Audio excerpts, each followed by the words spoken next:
Welcome, Gunrunner.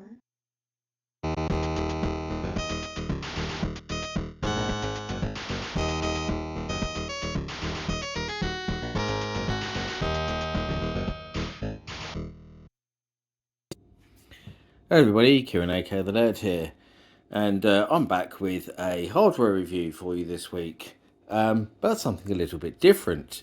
Now, those who watch my channel may remember that fairly recently I looked at a little Diddy Atari 2600 mini with a TV screen and all of that on it, like this, very similar to this in fact, from the same people. And it was a very cool little thing indeed. I was surprised at just how good it was, actually. And after I made that review, a couple of people asked me in the comments if I had any of the Tiny TV classics, because I did mention in that video about the existence of these, because the 2600 is the only one that's a console to play games on.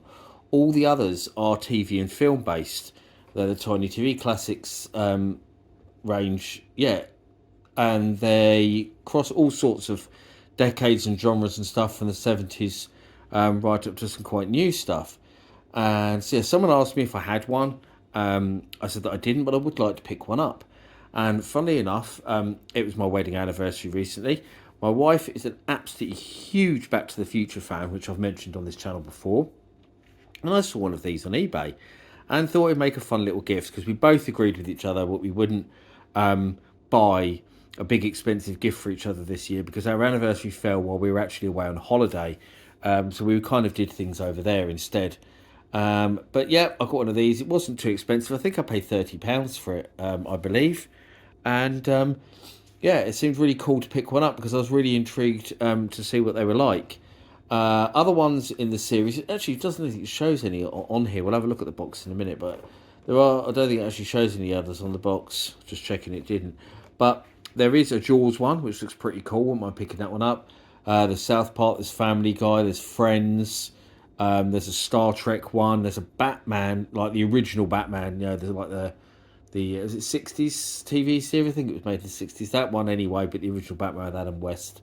But yeah, I was surprised there's not more cult films actually, because really the only two sort of really cult films that have got one based on them are Back to the Future and Jaws. I'm very surprised to see there isn't stuff like Terminator or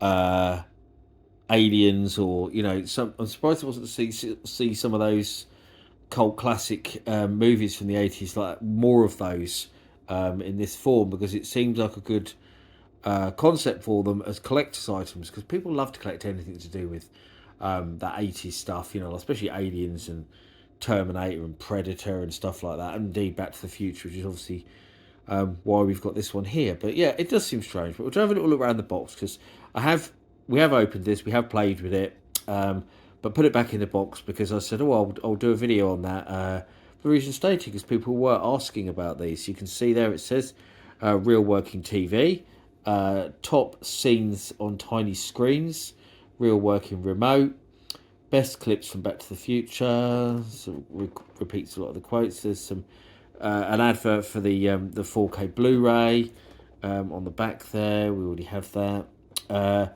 Best clips, famous quotes, full colour TV. It does say collect them all. I was about to mention this actually, because this says this is an 80s one. But you look, there's 3 different TV designs according to what decade. So one for the 50s, 60s, ultra retro, classic 90s, 2000s, and millennial to 2010s and onwards. So you've got like there's really old box TVs, you've got flat screens, and you've got modern LCD style ones, and this one, which is very much an 80s style TV on the stand with the antenna and that. So yeah, there's 3 different types, but we'll open the box and get it out so I can show you it. It should be easy this time, because I don't know if you remember, but I said on the Atari one that these things would absolutely git to open. They were so difficult to get open. There's so much bloody tape holding them in. It took me ages to open the Atari one, and I actually ended up damaging the packaging and do so because it was so difficult to open. So actually, when we did this one, we were a bit more prepared, and my wife was very, very careful. She did not want to damage the packaging at all. So there we go. It's all in the plastic still. So we'll try getting it out. soon as we open it. Oh, it looks like she taped it back up.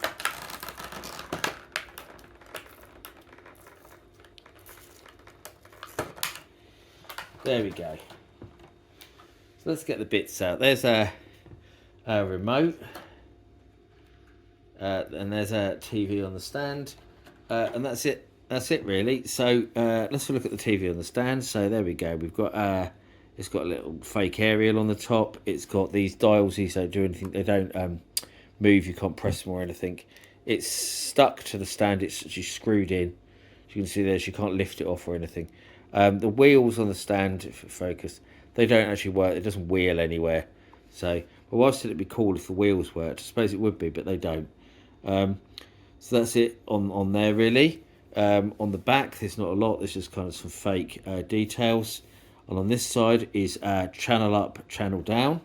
So you can use it without the remote. And there's our on, if it will focus. And the volume up and volume down. So let's turn it on. There we go. It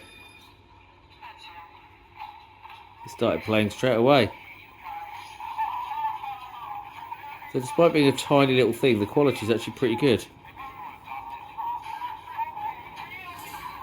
If we change channel, you get that like buzzy effect. It's great, like when you change the channel on the real TV. So you see we've got all classic scenes from Back to the Future. Oh, there we go. There's the one with the car, the DeLorean, even the car. That's doing it a disjustice, isn't it? We've got an old Doc Brown up on there on the clock. There we go. One of the most iconic scenes from the movie, without doubt. We're trying to connect the power cable in time.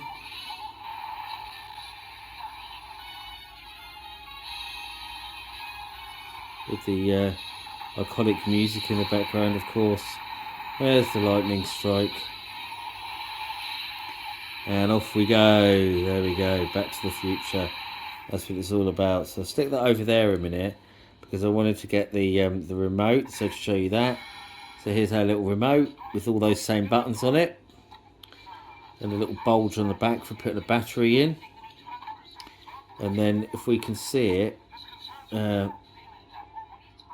there we go. I can go channel up, channel down. See, it all works great.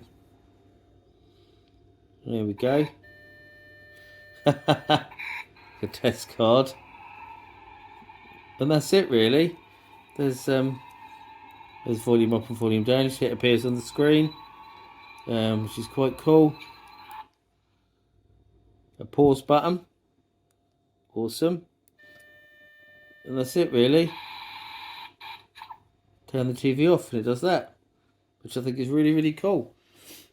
So yeah, there isn't really a lot else to tell you really. It's lots of clips. It's a cool little collector's piece. It's not something you're going to use much, is it? Let's face it, you're not going to go, oh, let's watch the mini Back to the Future TV tonight. It is, you know, a novelty collector's item.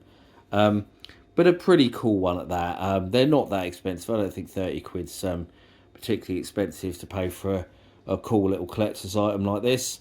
I think if you had a whole set of them, that would be quite awesome, kind of lined up. It's maybe a little talking piece to show people who come around your house or something. But yeah, I mean, it's probably just going to go back in the box now, and it'll probably stay there for quite a long time. But yeah, my wife thought it was amusing. She really liked it. She played with it for quite a while and was amazed by how cool and how well it worked. She likes little things anyway, so yeah, so that's it really. I don't think there's a lot more else to say about it. It's obviously not quite as useful as the Atari 2600 one, because that was you could actually play the games on that, although it was obviously pretty damn hard to play them because of how tiny the screen and the controller was. But it was possible to play the games, whereas this is, you know, you are just literally watching those old clips and that's your lot. And there's, you know, it's not like got the whole film on it or anything. Which I suppose would be better in a way if it did have the whole film on it, because then you could watch to your heart's content. But that's it really. That's my review of the the Tiny TV Back to the Future. Just a short review this week, but I hope you enjoyed it anyway. I've been the Laird, as always. I thank you for watching, and I'll see you all again for another video very soon. Bye bye.